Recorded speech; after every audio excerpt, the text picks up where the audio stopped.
여러분 안녕하십니까? 오늘은 먼저 지난 박근혜 정권 때로 역사의 시계를 되돌려 보겠습니다. 당시 최순실 씨를 비롯한 문고리 3인방에 의한 국정농단을 은폐하고 엄호하려다 결국 박근혜 대통령이 탄핵당했습니다. 그런데 지금 문재인 정권은 조국 전 민정수석, 송철호 울산시장, 그리고 유재수 전 부산 부시장을 비롯한 친문 십상시들을 은폐 엄호하기 위해 매우 지독한 독재적 국정 운영으로 치닫는 듯 싶습니다. 자신들 비위에 대한 보도가 나오면 가짜 뉴스라며 그렇게 엄포를 놓기 일쑤였고요. 그러다 그게 자고 나면 사실로 드러나자 이제는 탈탈 더니 어떠니 하면서 또 다른 여론 호도에 광분하는 모습입니다. 이런 정도면 모렴치의 극치라 아니할 수 없을 것입니다. 그야말로 부끄러움이고 뭐고 없이 막 나가는 그런 파렴치한 작태인 것입니다. 그렇게 온갖 요망한 사술로 국민을 기망하려 들고 있습니다. 이런 자들이 무슨 나라다운 나라를 만들 수 있겠습니까? 그건 예전에 이미 틀렸고 오히려 문재인 정권의 추악한 민낯맛 나날이 드러나고 있을 뿐입니다. 이런 가운데 영국의 소재한 조사기관인 EIU 발표가 나왔는데요. EIU는 영국 시사주간지인 이코노미스트 계열사로 거의 전 세계 모든 나라를 조사 대상으로 하는 그런 곳입니다. 국제적 신뢰도 또한 매우 높은 기관에 속합니다. 이번 조사에서 우리나라의 민주주의 성숙도가 세계 23위인 것으로 나타났습니다. 여기서 대단히 심각한 문제는 우리나라가 결함 있는 민주국가로 분류되고 있다는 점입니다. 그마저 작년에 비해 2계단 하락했다는 사실입니다. 문재인 정권에서 오히려 악화되고 있다는 그런 뜻입니다. 중국은 최하위권에 머물며 권위주의 체제로 그렇게 분류됐습니다.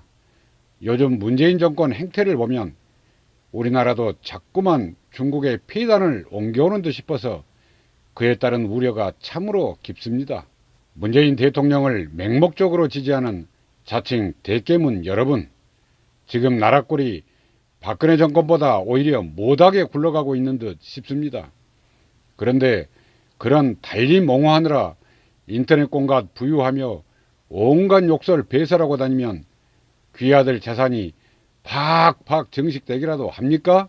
특히 불혹을 넘긴 나이 정도가 됐으면 최소한의 사리분별 정도는 할 수 있어야 되는 것 아니겠습니까?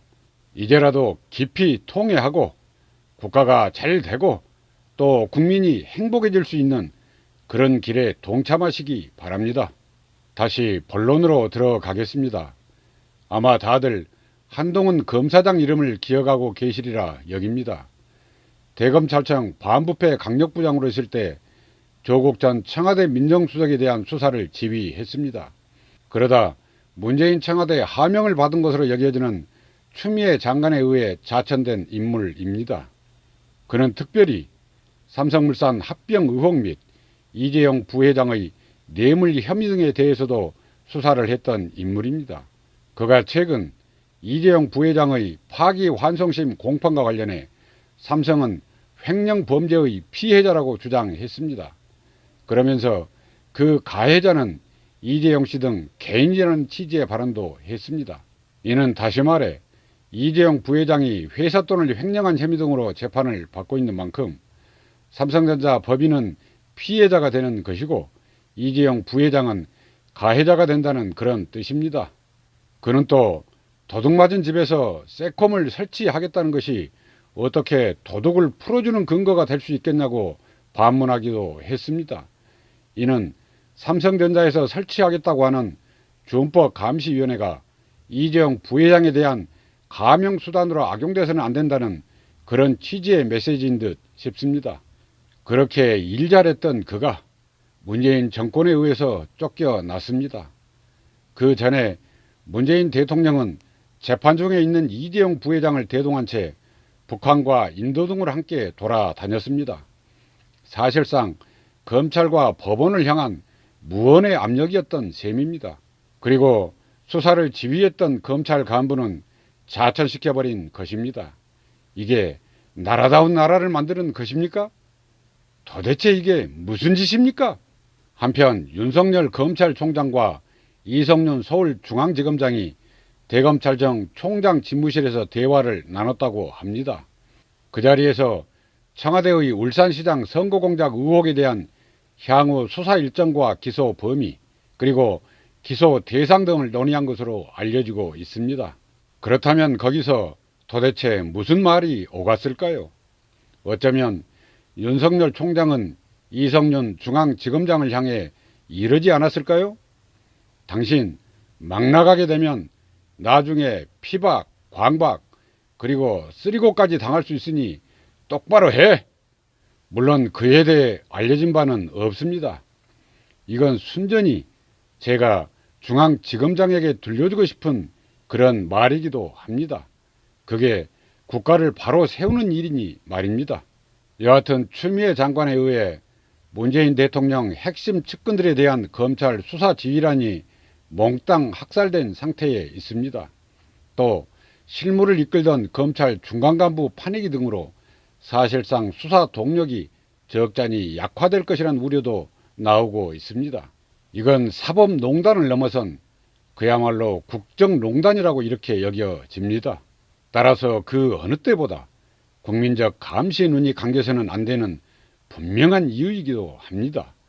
나라 꼴이 이대로 흘러가고 만다면 앞으로 또 다른 정권이 들어서도 지금과 같은 일이 반복될 것이기에 그렇습니다. 국민이 결코 대돼지가 아님을 확실히 보여줄 수 있어야만 권력 진자들이 함부로 날뛰지 않게 되는 것입니다. 그래야만 국가가 보다 건강해지고 또 국민의 삶이 보다 안정될 수 있는 까닭입니다. 이성윤 서울중앙지검장, 그는 문재인 대통령 대학 후배로 알려져 있습니다. 문재인 정권 실세들에 대한 수사도 자꾸만 축소 은폐하려는 것으로 여겨지는 듯한 그런 발언을 하기도 했습니다. 그래서 더더욱 매서운 국민적 감시의 눈과 함께 냉철한 비판의식이 요구되는 그런 지점이기도 합니다. 여러분 각자가 대통령이란 생각으로 국가를 바로 세우는 일에 모두 나서야 한다는 그런 뜻입니다. 그러나 또 다른 한편 생각해보면 과연 이성윤 중앙지검장 의도대로 몽땅 덮어버리거나 또는 축소할 수 있을까요? 아마 어려울 것입니다. 워낙 사안이 깊고 중대한 것들이어서 자기 멋대로 하기에는 그리 수월치 않으리라는 생각을 갖게 됩니다. 수사에 대한 그의 선택이 법률적 원칙과 절차에 어긋난다면 세상에 알려지는 것은 순식간이 될 테니 말입니다. 그 무엇보다 문재인 정권이 끝난 후에는 그에 대한 모든 책임을 그 자신이 져야 할 테니 말입니다. 저를 포함해 대다수 국민이 참으로 불행한 듯 싶습니다.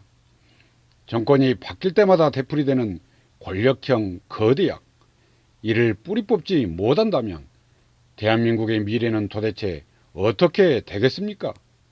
차라리 제가 대통령을 해도 이보다는 훨씬 더 나을 듯 싶은 그런 요즘입니다. 부디 정의와 상식이 지배하는 그런 세상이 속히 올 수 있기를 기대하며 오늘 방송은 여기까지 하겠습니다. 감사합니다.